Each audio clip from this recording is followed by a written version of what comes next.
Claro, mérito meu também, que depois corri atrás, mas foi ali o empurrãozinho que me fez caminhar. E dá, gente. Agora sim, procurar no lugar certo, porque procurar em lugar errado vai encontrar coisa O errada. sentimento é de realização e de muita felicidade por ter dado esse voto de confiança. Dê você também esse voto de confiança, eu tenho certeza que você não vai se arrepender e a sua aprovação vai vir, assim como a minha veio. E agora, com os recém-cumpridos 22 anos, consegui ser aprovado na Polícia Rodoviária Federal. Só tenho a agradecer a toda a equipe do Objetivo. Com certeza que se você não tiver um caminho certo para seguir, você fica meio perdido. Eu não tinha nenhuma experiência sobre concurso público a respeito. Eu não sabia realmente, assim, de basicamente nada. E o Objetivo me deu esse direcionamento. O senhor me apresentou o guia de consulta rápida, que, cara, aquilo foi genial. Hoje em dia eu só estudo com guia de consulta rápida. Comecei do zero, pô. Eu comecei a estudar português sem saber o que era um verbo, sabia o que era pronome, não sabia o que era preposição, não sabia nada disso. Hoje eu sei as preposições decoradas, pô.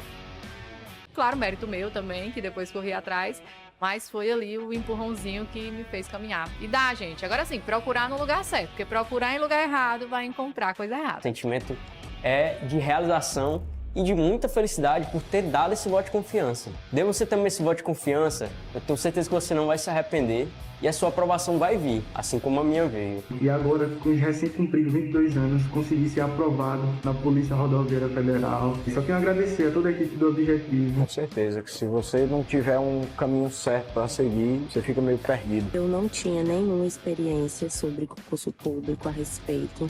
Eu não sabia realmente, assim, de basicamente nada. E o Objetivo me deu esse direcionamento. O senhor me apresentou o guia de consulta rápida, que, cara, aquilo foi genial. Hoje em dia eu só estudo com guia de consulta rápida. Comecei do zero, pô. Eu comecei a estudar português sem saber o que era um verbo, não sabia o que era pronome, não sabia o que era preposição, não sabia nada disso. Hoje eu sei as preposições decoradas, pô. Fala, turma! Vamos chegando, pega o seu material, tenha em mão o seu Estatuto dos Servidores do Estado do Ceará, que a gente vai resolver algumas questõezinhas acerca dessa norma tão importante para a nossa prova. Sou Vitor Vieira e estarei aqui com vocês discutindo alguns pontos, trazendo algumas questões e indicando algumas situações que merecerão a sua atenção nesse tópico. Tranquilidade, pessoal. Antes da gente começar, eu gosto de tratar aqui essa situação, essa lei, essa norma, analisando 3 pontos, tá? A gente vai ter a questão que versa acerca desse estatuto, ela pode ser resolvida de 3 maneiras. Primeiro, tem algumas questões que você nem precisa conhecer o teor do estatuto. Você entendendo de direito administrativo, entendendo de direito constitucional, você consegue matar a questão, tá? Tem uma segunda situação que diz respeito a normas semelhantes. Então, às vezes, você já vem de um estudo de um Estatuto dos Servidores Federais, ou de um outro estado, ou de outro município. Vitor, eu consigo aproveitar esses estudos aqui? Consegue. Dá para aproveitar sim, tá? Dá para aproveitar sim. Tem algumas questões que são semelhantes. Você tendo esse conhecimento prévio, você consegue sim acertar essas questões. Agora, tem muita coisa que é bem específica, só vale para o nosso estatuto aqui. Então, alguns prazos, alguns pontos específicos, algumas regrinhas específicas. Vitor, e na hora da prova, será que eu consigo desenrolar só com esse meu outro conhecimento? Depende da questão, tá? E eu quero fazer uma segunda observação. Esse estatuto, eu estou chamando de Estatuto dos Servidores para ser bonzinho, tá? Porque, na verdade, ele se intitula Estatuto dos Funcionários Públicos. Pessoal, é uma lei de 1974. Uma lei de 1974 significa o quê? Que tem muitos dispositivos que não foram recepcionados pela Constituição. Eu acredito muito que a banca não vai entrar nessa confusão. Mas, se ela buscar uma literalidade, aí você tem que estar atento. Se ela está cobrando, de fato, a letra da lei, mesmo em relação a dispositivos não recepcionados, ou se ela quer aquela resposta com base no nosso ordenamento. Eu vou mostrar para vocês como as questões se comportam para a gente entender essas disposições. Tranquilidade, sem perder mais tempo, vamos lá para as nossas questõezinhas. Questão de número 1 vai me dizer o seguinte: de acordo com o Estatuto dos Funcionários Públicos do Estado do Ceará, o funcionário que causar dano a terceiros quando no exercício de suas funções, letra A, não enseja responsabilidade do Estado, salvo comprovação de culpa ou dolo do servidor. Pessoal, olha só o seguinte. Essa já entra naquelas questões que a gente nem precisa conhecer o Estatuto para responder. E você com seu conhecimento de direito administrativo, você com seu conhecimento da Constituição Federal, você mata.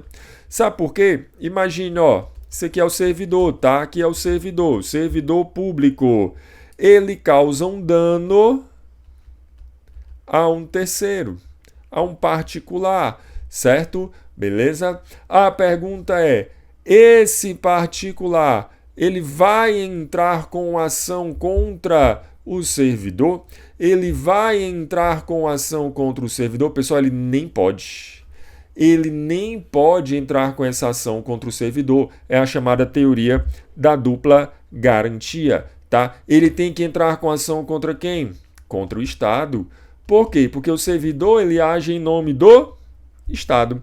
O servidor, ele age em nome do Estado, tá? E aí, o Estado vai responder. E veja, o Estado responde de forma objetiva. Eu não preciso provar dolo ou culpa para a responsabilização do Estado. Agora, quando esse Estado é punido, aí eu tenho o que a gente chama de direito de regresso. Direito de regresso em face do servidor. Ora, o Estado teve que indenizar, o Estado teve que pagar ao terceiro. Então, se o Estado pagou ao terceiro, agora ele vai buscar essa reparação de quem causou esse prejuízo, o servidor. Mas aqui entra um detalhe importante. Por quê? Porque aqui o servidor só é punido em razão de dolo ou culpa. Em razão de dolo ou culpa. Eu preciso provar o dolo ou a culpa desse servidor, tá? Preciso provar dolo ou culpa desse servidor, mas só na ação de regresso. O particular não precisa. Quem precisa provar é o Estado quando ele se volta para o servidor. Então veja, letra A diz que não enseja responsabilidade do Estado, salvo comprovação de culpa ou dolo do servidor. Item incorreto. Por quê? Para a responsabilidade do Estado não precisa de comprovação. Essa responsabilidade do Estado, ela vai ser o quê? Objetiva, tá? Objetiva. B. Ele responde civilmente pela reparação de danos causados. Beleza? Excluída, neste caso, a apuração de responsabilidade disciplinar sob pena de dupla penalização. Errado. Quando a gente fala da responsabilidade, você vai lembrar o seguinte: aqui nós podemos ter, pelo mesmo ato, uma responsabilidade administrativa se for prevista como infração. É hora que a gente estuda de forma mais detalhada, né? Quando a gente fala das sanções, do processo administrativo disciplinar, é para aplicação dessas punições aqui. Agora, se também for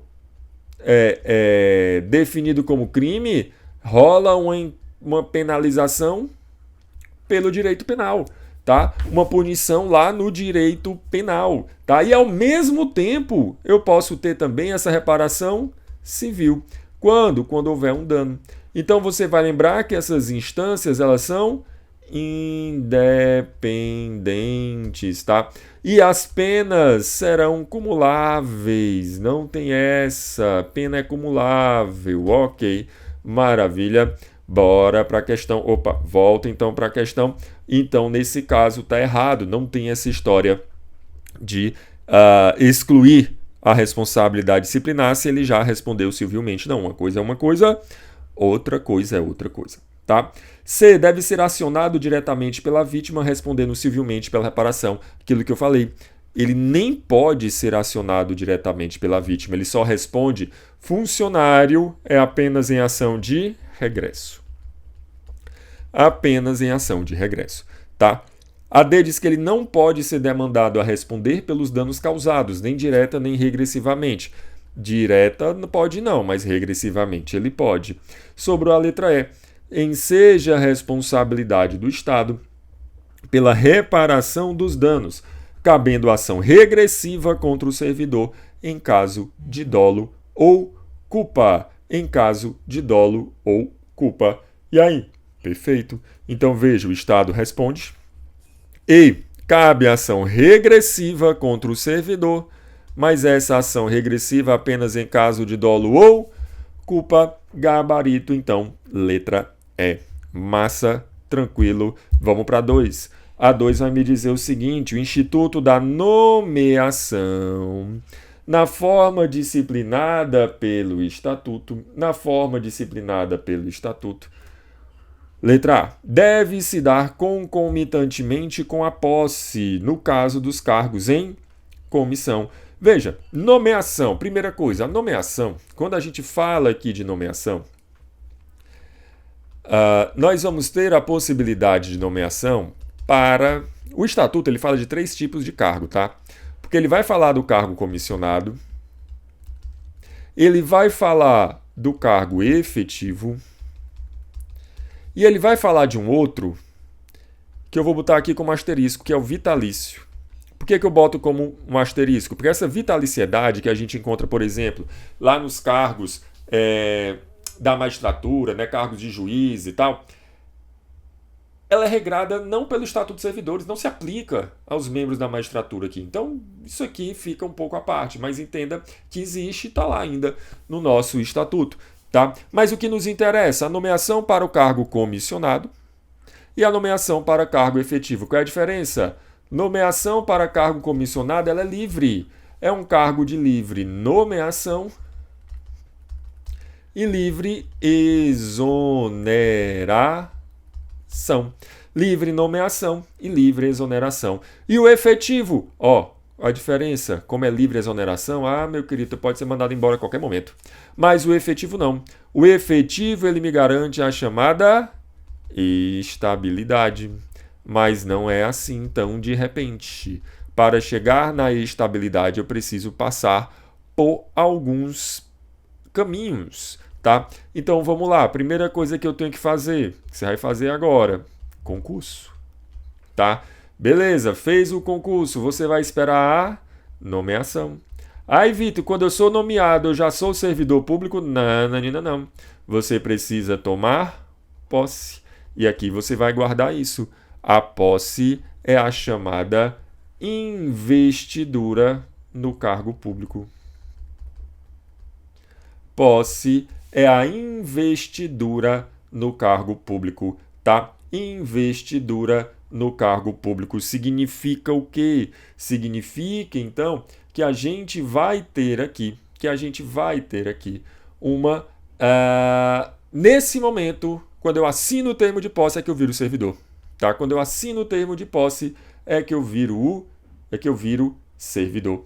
Tá? Agora, tomei posse, eu tenho ainda uma condição. Eu preciso entrar em exercício, começar a trabalhar.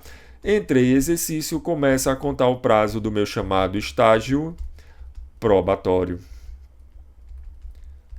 Estágio probatório. E aí do estágio probatório é que após a finalização é que eu chego lá na minha estabilidade. Guarda isso, porque isso é muito cobrado. E, principalmente, vamos lá para os prazos. Eu tenho prazos para lembrar. Entre a nomeação e a posse, eu tenho um prazo de 30 dias, prorrogável por mais 60. Para entrar em exercício, prazo de 30 dias, improrrogável.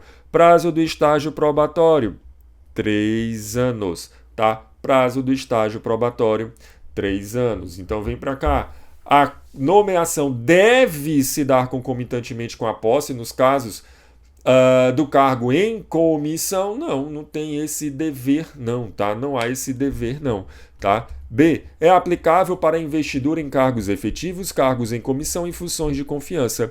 Estes últimos, quando precedidos de concurso, não têm posse em função de confiança e ele também não é precedido de concurso público. Função de confiança também é uma nomeação.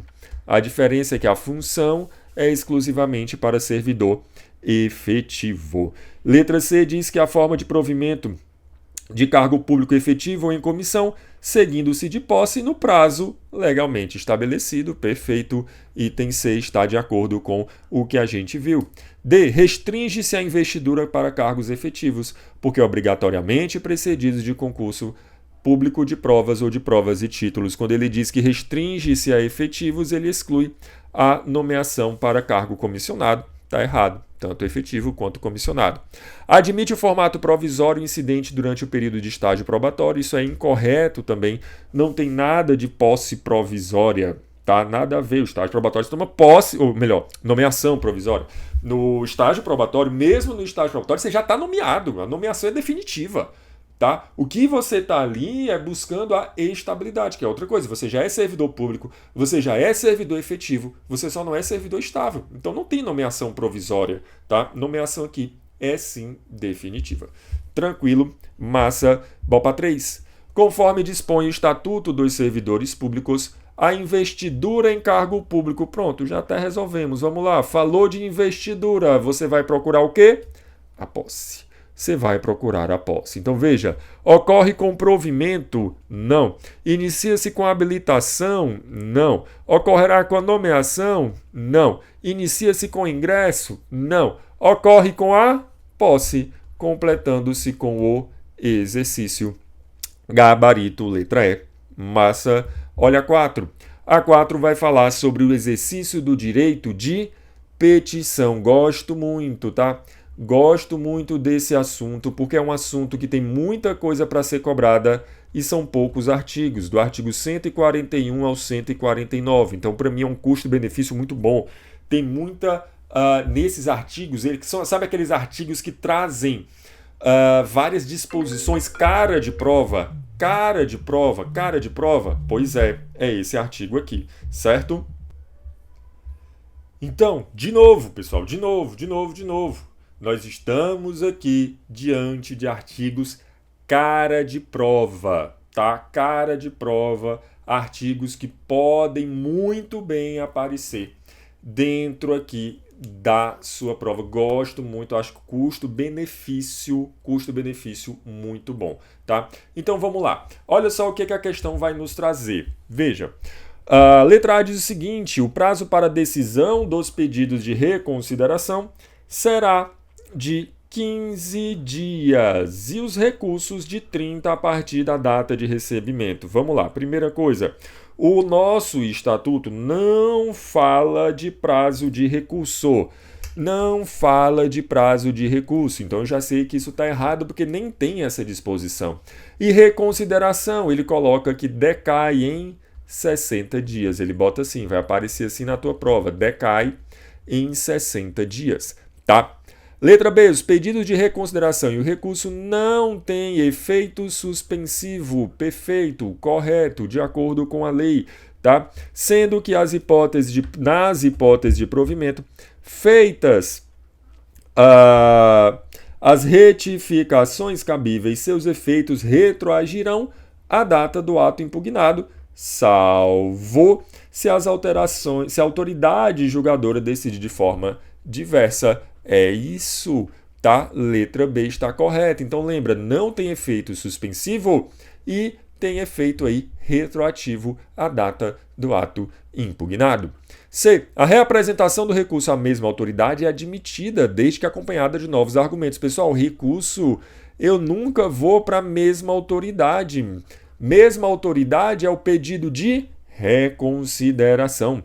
D. A petição dirigida à autoridade incompetente para decidi-la deverá ser de imediato arquivada. Não tem essa previsão de arquivamento. Na verdade, eu vou indicar quem é a autoridade competente. A petição em caso de pedido de reconsideração será dirigida à autoridade imediatamente superior. Ora, mas se é reconsideração, é a mesma autoridade. É a mesma autoridade. Tranquilo. Beleza. Gabarito, então, ficamos mesmo com a letra B. Vamos falar da questão de número 5. Olha só que ponto também muito importante sobre licenças. Vamos lá. Em relação às licenças, dispõe o estatuto que? Letra A. A licença para o tratamento de saúde depende unicamente do laudo médico particular do servidor? Aí não. Unicamente não. Veja, a regra é que haja aí uma perícia oficial.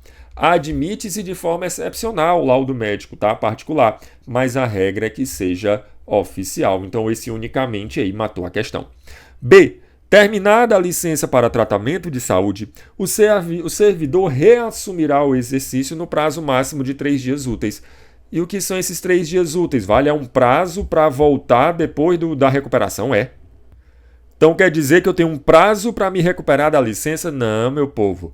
Tem esse prazo não, é imediatamente. Imediatamente, tá? C. A licença por motivo de doença em pessoa da família será concedida com remuneração proporcional. Esquece remuneração proporcional. Licença ou tem ou não tem remuneração. Já tiro também a letra D. Já matei 2 só nessa história de proporcional, tá? Vitor, mas vamos lá. Vamos estudar aqui. Doença em pessoa da família. Doença em pessoa da família. Como é que vai ser? Vai ser proporcional, como ele diz aí, ou vai ser sem remuneração? Ou melhor, vai ser com ou sem remuneração? Os dois. Ué, Vitor, como é que é possível ser os dois? É possível sim ser os dois. Como? É porque ele traz 2 prazos distintos. Essa licença ela vai trazer um prazo de 6 meses com remuneração e um prazo de até 4 anos sem remuneração, tá? E a licença para acompanhar o cônjuge, sem remuneração. Sem remuneração, tá? Maravilha, tranquilo. Sobrou a letra E. Vamos ver se ela está certa. Servidor investido em mandato de prefeito será considerado em licença e afastado do cargo, emprego ou função, sendo-lhe facultado optar pela sua remuneração. Pessoal, isso inclusive é a Constituição Federal. Artigo 38 traz exatamente essa mesma disposição. O que é que ele vai dizer? O servidor foi eleito prefeito. E aí? É a regra do afasta e opta. Regrinha do afasta e opta, gabarito aqui. Letra E. Tranquilo. Beleza, vem aqui para a questão de número 6, nos termos do Estatuto dos Servidores, é causa de vacância de cargo público. Muito cuidado com isso aqui. Eu trouxe essa porque é bem no estilo do que a gente pode encontrar na nossa prova, mas olha o cuidado. Aqui a gente vai lá para o artigo 62, você vai ver nas hipóteses de vacância. Vamos lá, o que é vacância? Primeira coisa, diferencia vacância de provimento. Qual é a ideia do provimento? No provimento eu estou entrando no cargo. Na vacância eu estou saindo do cargo, tá? Então vamos lá. Nomeação, estou entrando. Transferência, deixa ela quieta. Reintegração, estou voltando para o cargo. No caso de nulidade de demissão. Então também é provimento. Aproveitamento, estou sendo aproveitado em um cargo, estou entrando. Recondução, estou sendo reconduzido ao meu cargo anterior. Estou entrando também. É tudo provimento. Mas, Vitor, eu estou olhando aqui para o artigo 62, não estou vendo a transferência. Sabe o que é que acontece? Você vai ver que o Estatuto ele traz lá a chamada ascensão funcional, lá no artigo 62. E o que é a ascensão funcional? O próprio Estatuto vai dizer que eu tenho aqui a promoção, que também é uma forma de provimento, tá? A promoção é o meu coringa, é provimento e vacância. O acesso, que também é provimento e vacância. E a transferência, que também é provimento e vacância. Por isso, a B vai ser considerada também como forma de vacância. Agora, só lembra do seguinte, dessas aqui, acesso e transferência não foram recepcionadas. Acesso e transferência não foram recepcionadas pela Constituição Federal. Estão ainda no texto, mas não houve a recepção. Por quê? Vou só dar um exemplo em relação ao acesso. O que é que a lei diz que é o acesso? É assim, ó. Você é técnico judiciário, tá? Do Tribunal de Justiça do Estado do Ceará. Aí você chega no final da carreira de técnico. Não tem mais para onde ir? Tem. O acesso fazia com que você pudesse virar analista. Era o escrivão que virava delegado. Então eu tenho esse acesso. A Constituição não recepcionou. O STF disse não. Apenas com concurso, tá? Esquece isso. A transferência, você saía de um cargo para o outro, de um órgão para o outro. Não. Só concurso. Então esses dois não foram recepcionados, embora eles ainda estejam lá no texto legal e eventualmente em uma questão como essa eles podem ser tratados como itens corretos. Tranquilo, massa. Vamos para a questão de número 7, falar sobre um assunto importantíssimo que é o quê? Penalidades disciplinares. É o que eu tenho quase certeza que vai estar na tua prova, é isso aqui. Vamos ver, letra A. Demissão será aplicada nos casos de reincidência de faltas punidas com advertência. Não, pelo amor de Deus. Quem é punida com falta com reincidência aqui na advertência? Suspensão. Primeiro que nem tem advertência, né? Porque a lei vai chamar de repreensão. Quem é a repreensão? Repreensão é para faltas leves, tá? E a suspensão é para falta grave, e para a reincidência na falta leve, tá? Guarda bem essas hipóteses aqui, certo? A letra B diz assim: quando houver conveniência para o serviço, a penalidade de suspensão poderá ser convertida em multa na modalidade de 75%, pelo amor de Deus. Isso aqui está em todo o estatuto. É 50%. Guarda isso, tá? 50% essa conversão de multa. Na aplicação das penalidades serão consideradas a natureza e a gravidade da infração cometida, os danos que dela provirem para o serviço público, circunstâncias agravantes ou atenuantes e os antecedentes funcionais. Perfeito, letra C é o nosso gabarito. A D diz assim: suspensão será aplicada no caso de insubordinação grave em serviço pessoal. Vamos lá, dica aqui para você. Viram que repreensão é falta leve, suspensão é falta grave ou reincidência em falta leve, tá? E a demissão? A demissão ela tem hipóteses específicas. Notem, veio uma situação dessa, insubordinação grave, improbidade administrativa, crime contra a administração. Veio descrevendo, é demissão. Por quê? Porque a suspensão e a repreensão elas não estão descritas como ações. É só isso, falta leve ou falta grave. É só isso que eu tenho que levar para a prova, tá? Então veio uma descrição como essa, insubordinação grave em serviço, demissão, tá? Demissão, sem medo de errar aqui. Tá? Entende-se por abandono de cargo a deliberada ausência do serviço sem justa causa por mais de 15 dias. Não são 15 dias, tá? São 30 dias consecutivos. Ou, cuidado que isso é específico desse estatuto, 60 dias no período de 12 meses. Ah, não, Vitor, já vi isso. Viu, mas com outro nome, não como abandono de cargo. Vou nem dizer qual é o outro nome, não. Mas se tiver outro nome, você diz que está errado. Porque isso aqui é abandono de cargo. Beleza? Questão 8. De acordo com o estatuto, a reintegração. Olha só, cuidado com essa daqui. Vamos lá. O que é que vai ter a reintegração? Eu tenho a nulidade da demissão. Então vamos lá. Letra A diz assim: é a forma de provimento que acarreta a reinvestidura do servidor ao cargo que ocupava, decorrente de anulação de demissão. Pronto. Anulação de demissão trouxe a expressãozinha chave. Vamos ver as outras. Letra B diz assim: dependente de decisão judicial autorizativa, a qual competir indicar em qual cargo deverá se dar reinvestidura, no anterior ou em outro que se reputar. Nada disso. Não tem isso não. Ela volta para o cargo que ocupava, tá? C, que se dá judicial ou administrativamente, ok? Mediante decisão que revogue, revoga não, anula, tá? Não cabendo indenização, cabe indenização, porque o efeito não é ex nunc, é ex tunc, ou seja, retroativo, tá?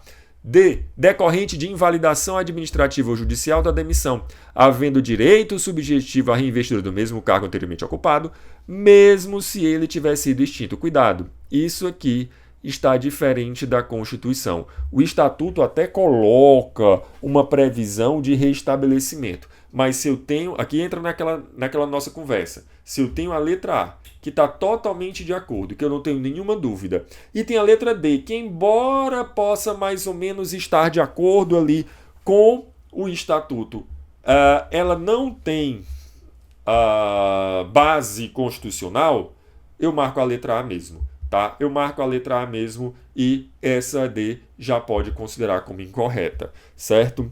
É decorrente de decisão administrativa ou judicial que faz cessar a disponibilidade. Tem nada a ver com disponibilidade. Aqui é questão de anulação de demissão. Show? Vem para 9. 9 diz assim: de acordo com o Estatuto, a posse. Vamos lá. Posse. Encargo público depende de prévia inspeção por junta médica, ok. Podendo, entretanto, ocorrer o empossamento independentemente dos resultados. Não tem nada de entretanto, não. Depende de prévia inspeção. Você já leva a sua documentação toda para inspeção. Só toma posse com aprovação. Não dá para ficar com o resultado de exame pendente, tá? B. É vedada mediante procuração. Falso. É permitida a posse por procuração. Pensa que a posse é assinar um papel. Então você pode mandar alguém no seu lugar sim. Tá? C. Encargo público ocorrerá no prazo de 30 dias. Prazo de 30 dias. Ocorrerá no prazo de 30 dias contados da publicação do ato de provimento. Opa, são 30, são. Prorrogável por mais 60, tá certo? Vimos lá atrás que sim. Vimos lá atrás naquele nosso esquema gabarito, letra C. A D diz que dar-se-á pela assinatura do termo, ok? E no seu ato, o servidor apresentará a declaração de bens. Sim, tem que apresentar a declaração de bens, exceto quando ocupante de cargo em comissão. Não tem esse exceto não, tá? Não tem esse exceto não. Letra E diz que encargo público dependerá da apresentação pelo servidor da declaração quanto ao exercício ou não de outro cargo, emprego ou função. Tem sim, você faz essa declaração. Exceto em autarquias, não, inclusive cargos públicos em autarquias, fundações e empresas, porque são cargos também inacumuláveis. Massa. Vamos fechar aqui com a questão de número 10. Que diz que será aplicada a pena de suspensão nos casos de acabou-se. Nos casos de é demissão. Nos casos de é demissão, tá? Suspensão é no caso apenas de falta grave ou reincidência em falta leve, tá? B. Será aplicada a pena de repreensão no caso... de novo, repreensão nos casos de acabou-se, não. A autoridade que aplicar a pena de suspensão não pode converter? Pode. Servidor suspenso mantém todas as vantagens e direitos. Como é que ele mantém? Ele perde todas as vantagens e direitos nos dias ali de suspensão. E será aplicada a pena de suspensão no caso de falta grave. Suspensão, falta grave é o que você precisa lembrar. Gabarito aqui, letra E. Tranquilo, massa, beleza. Pessoal, fico à disposição de vocês, tá? Eu sei que é uma norma grande, eu sei que é um texto grande, mas se você conseguir ali otimizar, separar por títulos, entender esses pontos mais relevantes, fazer um estudo estratégico, tenho certeza que você vai ter muito sucesso nessa tua prova. Tranquilo? Era isso então, um forte abraço a todos e até a próxima. Valeu! Uma super aula que eu sei que você está acompanhando. É isso, a nossa tribo te entrega sempre aulas gratuitas para você. Todos os dias, nos 3 turnos, você tem aula para vários concursos públicos. Eu quero que você continue aproveitando essa aula, porque realmente ela foi feita para você. E olha, não esqueça, nós temos a assinatura completa e limitada 2.0, onde você tem acesso a essa aula desse professor e, claro, a qualquer professor da nossa plataforma. Lá dentro, você tem acesso a mentorias comigo, onde eu te ensino a estudar para concurso e todos os professores te acompanham durante o teu percurso de preparação, além de várias videoaulas de todos os concursos públicos, PDFs com tabelas, imagens e gráficos, guias rápidos de consulta, flashcards, simulados, subindo todo domingo na sua plataforma. Você precisa ser acompanhado na condução da sua preparação para você subir o nível. E é por isso que eu tô te convidando para a mais incrível plataforma em formato de assinatura do Brasil para sua preparação. Não perca tempo! Se esse vídeo tá aparecendo para você, é porque você realmente precisa dar um passo significativo para sua mudança de vida. Assine agora a assinatura ilimitada 2.0 da Tribo e saia na frente da concorrência. Vem pra Tribo!